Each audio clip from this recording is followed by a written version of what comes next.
Hey everybody, Will here, and in case you didn't notice, it's upgrade time. The first order of business is to stabilize the camera as much as possible for better quality video. This means a brushless gimbal, and I decided to go with the Arris 3000 from hobbywing.com. At $350, it was a bit pricier than most gimbals of this size. However, most gimbals designed for use in the Phantom are 2-axis, whereas the 3000 is 3-axis, correcting pitch, roll, and yaw. The gimbal works by suspending the camera below the Phantom, using motors and onboard sensors to counteract the movement of the aircraft. Unlike many gimbals, the Arris 3000 is supposed to be pre-configured and ready to fly, and includes additional wiring to install into your Phantom, extra rubber isolation mounts to experiment with different configurations, and a software and documentation DVD. Despite the carbon fiber construction, with 3 brushless motors and the isolation mounts, the Arris 3000 pushes the limits of what can be accommodated on the Phantom. But that's not the only upgrade. Getting good quality video requires not only a stable camera, but also a camera operator that isn't flying blind. So I also got a Boz Cam Rc 832 transmitter and receiver kit from helipal.com for $150. The small transmitter gets mounted on the Phantom and will receive a video output from the GoPro's USB jack, and then the larger receiver can then be plugged into any mini display with a composite video jack. And finally, to accommodate all the extra gear, I wanted to upgrade my landing skid. After searching for a while, I decided to try a set I found at shapeways.com called Simensays Landing Gear V3. At $40, it's a complete ripoff, but I appreciated the design and more importantly was interested in trying out the service. The kit included 3D printed parts minus the carbon fiber tubing I had to buy separately. The first step was to remove the old anti-vibration stabilizer and mount the new one in its place.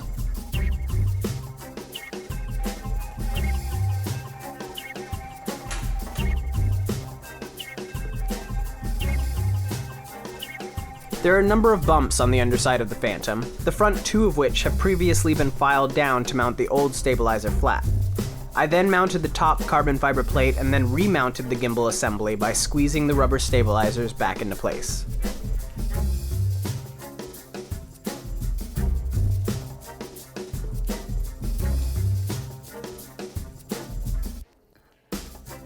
The fit was incredibly tight and confirmed my decision to upgrade the landing skid.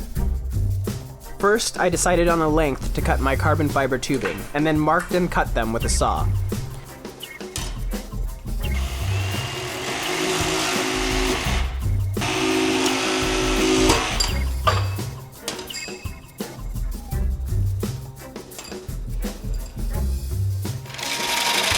After some sanding to smooth them out, I began attaching the 3D printed base and tips of the legs.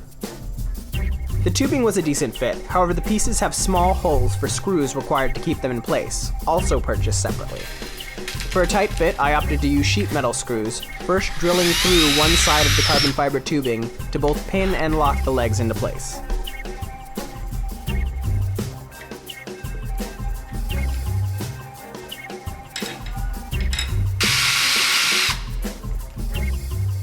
For the feet, the screws I had chosen turned out to be too long. However, I continued on and would switch them out later.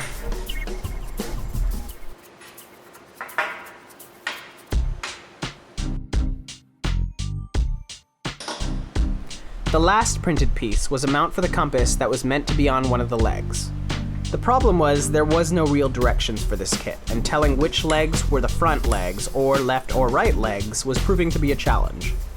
Eventually I made a guess and began installing the new skid onto the Phantom.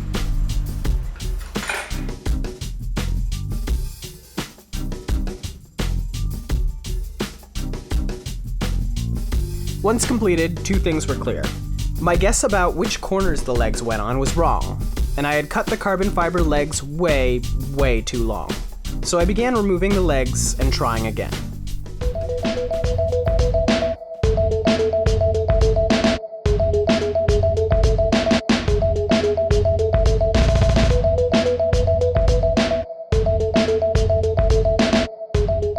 The new length looked much less stupid, and still had considerably more room to work with than the stock setup, which meant the next step was to wire everything into the Phantom.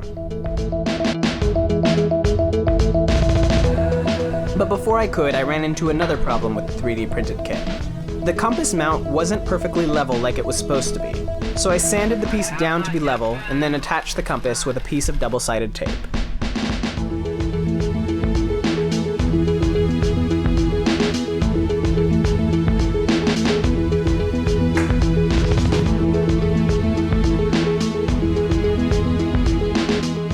The gimbal requires a 12-volt power source as well as a connection to the internal NASA controller. This meant removing the landing skid, prop guards, and props along with a number of screws. The NASA controller is the computer that controls the flight of the Phantom, and it offers a pinout for an additional channel on the remote control, allowing you to control the pitch of the gimbal during flight. I was also pleased to find a loose wire intended to supply 12-volt power to auxiliary components pre-soldered inside. I first plugged in the pitch control lead and removed the connector from the other side to squeeze the wire through one of the existing holes on the Phantom.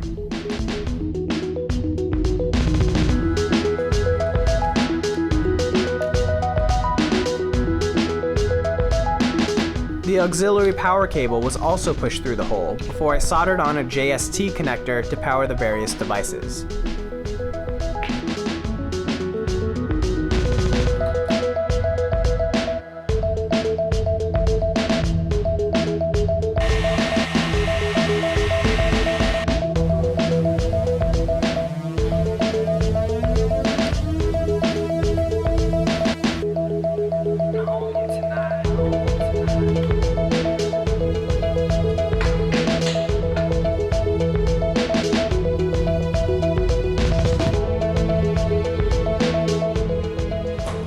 As I prepared to power on the gimbal for the first time, I discovered the mounting plate blocks the battery door from opening properly, a problem I would need to fix later. So I powered on the device.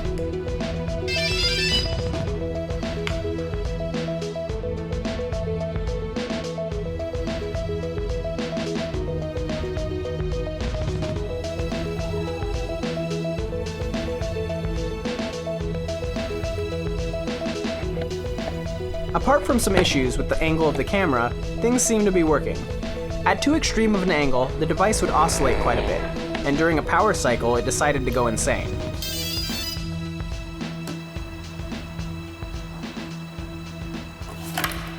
But things look promising, including its follow yaw feature, a setting that keeps the gimbal still during light yaw rotation, but still follows as the drone spins around.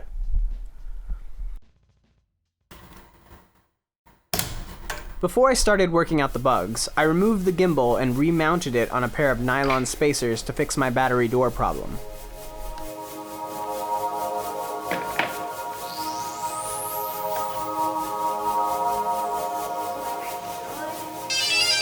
Next, I tested out the pitch control.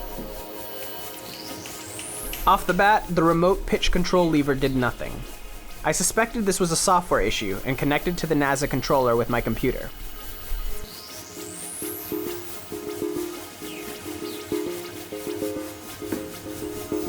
There, I could see active signals from all the channels except the X1 channel, which is where we should see activity from our gimbal switch.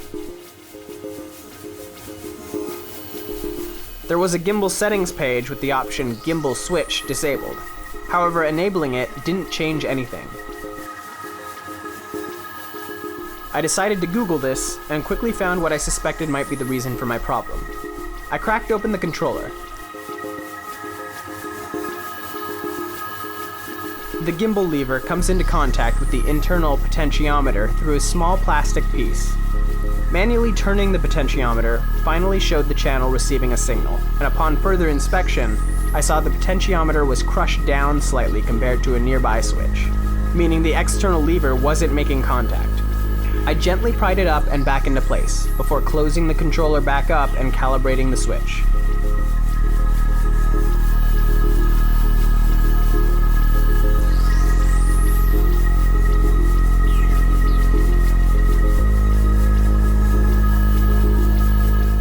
With everything looking okay in the NASA software, and the gimbal still not responding, I moved on to the gimbal's simple BGC software.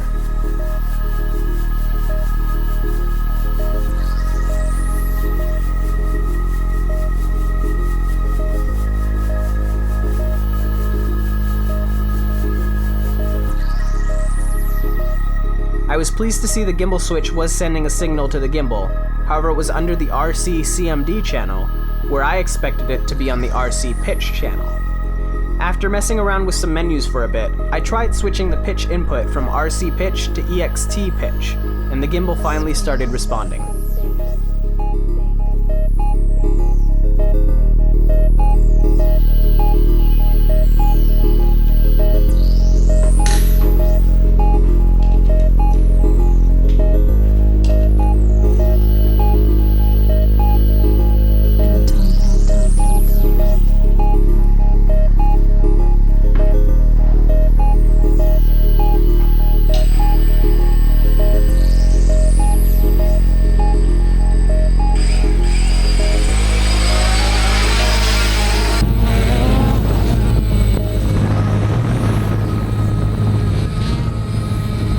Apart from screwing up the balance and causing the Phantom to tip forward on takeoff, the gimbal seemed to be working well.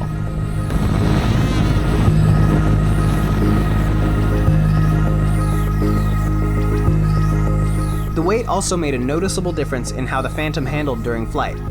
But apart from some light jitters that some tweaking in the settings could probably fix, the footage seemed greatly improved.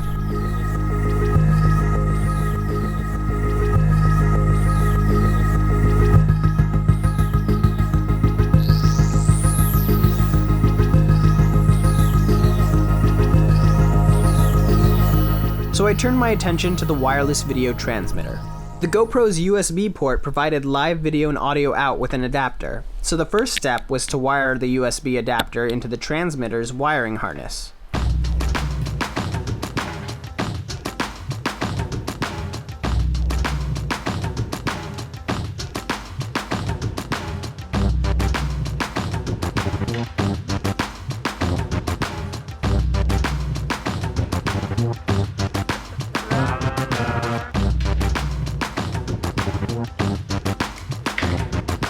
Then I grabbed an old 7-inch monitor along with a receiver to test it out. But first, I had to create a few power cables to power both the transmitter and receiver using the same JST and XT60 connectors used on the Phantom. Collagen injections injected right into my mind. Everything's okay, I'm just trying to act my age. Broken-hearted people always trying to spend my time. Everything's okay, I'm just trying to act my age. Everything's okay, I'm just trying to act my age.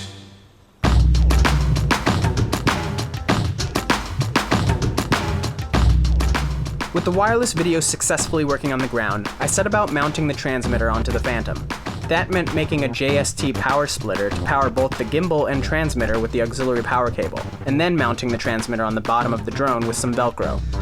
I'm seen in the mirror and it's clearer nearly every day.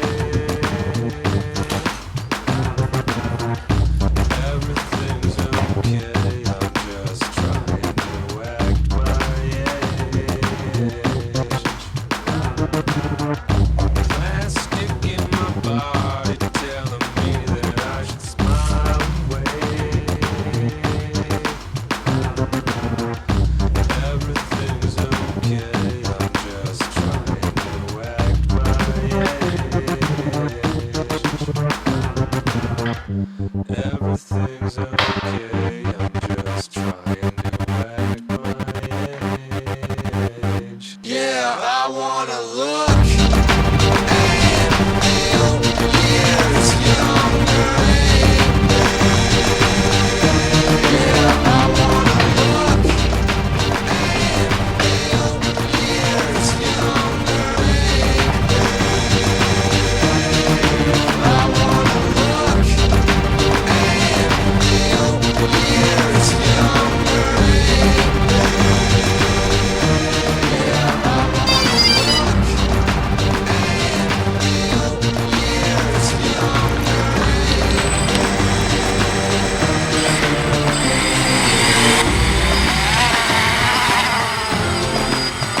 And that is some footage from the very first flight of this upgraded Phantom. You may notice a little bit of issues with that footage. It's a little bit wobbly on the yaw axis. I'm having a couple other problems too with the Arris 3000 here. I do want to point out one more time though that this is once again my very first quadcopter or any sort of RC vehicle or flying vehicle. And this is my first experience with a gimbal. And so this is in no way meant to be like the master upgrade, please, you know, copy this. Don't. I'm just kind of doing my research and picking the parts that look like they are going to be good and then kind of learning about this by doing that and sharing that with you. So if you have any advice for me, I would love to hear it, or any suggestions or anything like that. I'd love to hear it. But as for the gimbal, it's certainly helping, and it's certainly on the right track to getting us to good quality footage. Again, this stabilizer that I had on here before definitely helped a lot, but still where it kind of turns and banks with the plane and everything like that, it's not really usable footage. It's very cool to see, and it's high quality video, but it's very kind of gimmicky and just kind of fun. I wouldn't really say it's something that I would put in any of my productions. With this, it's definitely on the track to being something where we're getting those nice smooth shots and those nice pans. But I am having that vibration issue with the gimbal here. Another issue too I'm having is with some horizontal hold on here. Sometimes when it'll boot up, it'll be slightly tilted up like this. And sometimes as well, it will, in flight, just slowly make its way up and slowly shift its horizontal level. But not really ideal, and some of that issue might just be some tuning of the settings. One thing that actually turned me on to the Arris gimbals was the Arris 2000, which was the 2-axis version of it, was apparently very plug and play. One really cool thing that they did too was the people who made it made a video of your gimbal once it's been tuned, and they include that in it to kind of prove it's been not only put together but set up and proved to be working. And that's not something that they do with the 3000, and apparently the 3000 is just not as plug and play, as a couple other people are having these same issues as me. One test that I did do that a couple other people did suggest was that it's not so much about the gimbal settings, but also about vibrations from the aircraft. And one thing that the Arris 3000 came with, which is pretty cool, is it came with a number of these isolation mounts. Some of them they had soft ones and firm ones, and it shipped with 4 of the soft ones attached.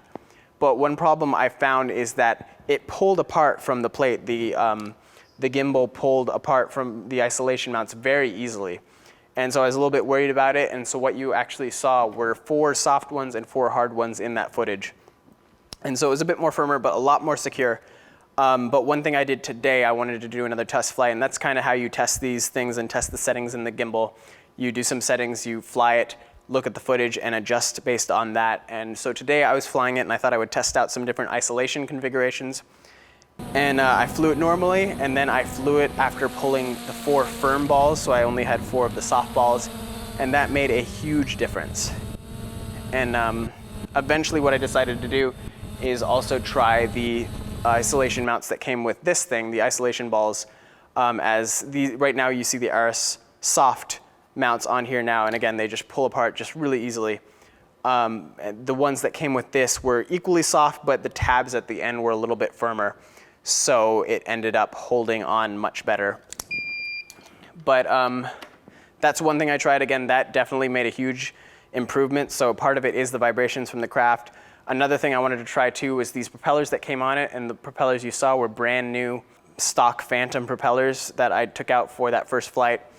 And I decided to switch them out with these, which are carbon fiber propellers that I actually got from the same place that I bought the carbon fiber for the legs from.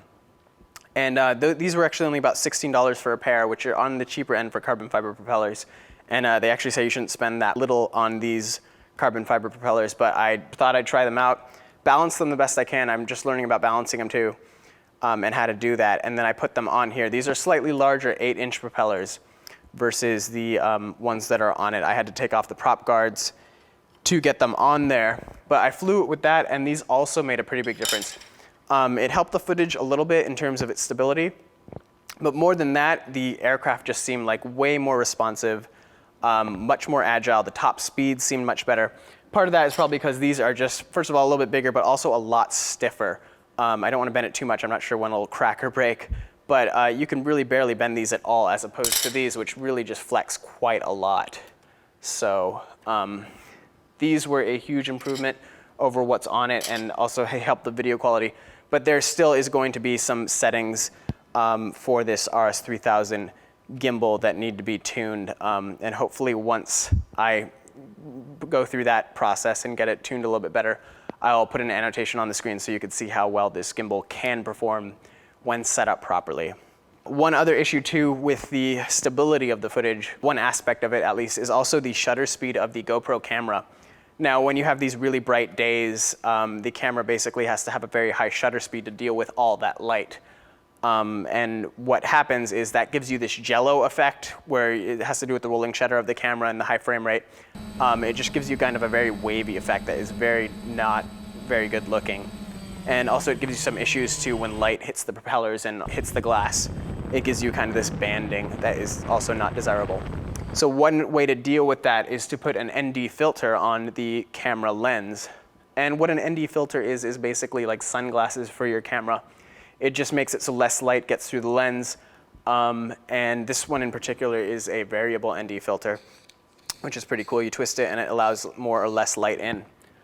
But one problem I was discovering with this Arris 3000 mount is that at first you can see this mount that it comes with it is very nice. It's made out of carbon fiber, and the GoPro fits in it quite snug, and it seems like a very nice mount. But one issue is, first of all, the lens is not on center, which isn't necessarily a bad thing, but one thing about it is it's clearly not balanced. When it turns off, it tilts that way. And there's no way you can really balance it with this sort of mount. A lot of other gimbals have basically a plain flat bar mount, and then you put a piece of Velcro actually to attach it, which also doesn't seem desirable, but at least you can balance that. This you can't, and then when you add the extra weight of this ND filter on, it really wants to tilt, inflate. It couldn't really hold it up when it was flying. I could adjust the settings and that'll help it, but it also helped to balance it first.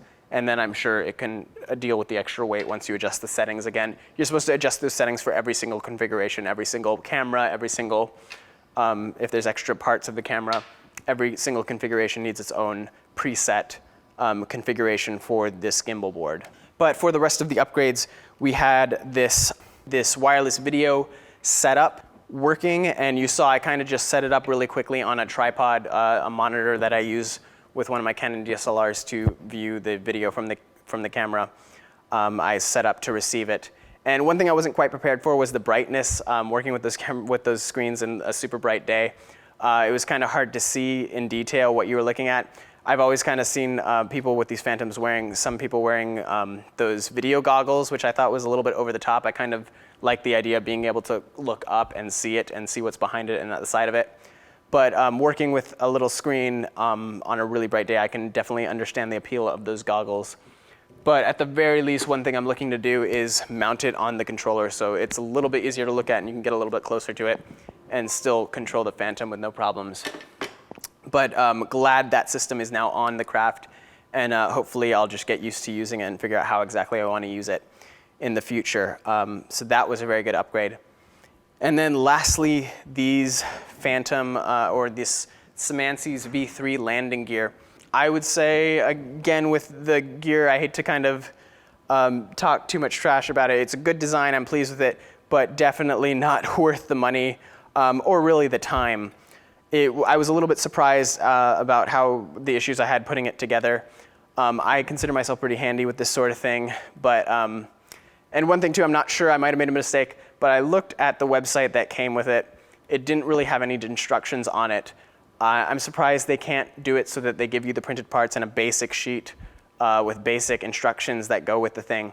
But I went to the website, didn't see anything that helped me, had to kind of figure it out. And then a little bit later, like a month ago, I went back to the website, and it seemed to be updated with some additional information. So I could have used it, but I had to figure it out. Again, it's for the cost, for the overpriced printed parts plus everything else. I would not say that this landing gear was worth it. A good design, fine, but just not really worth it.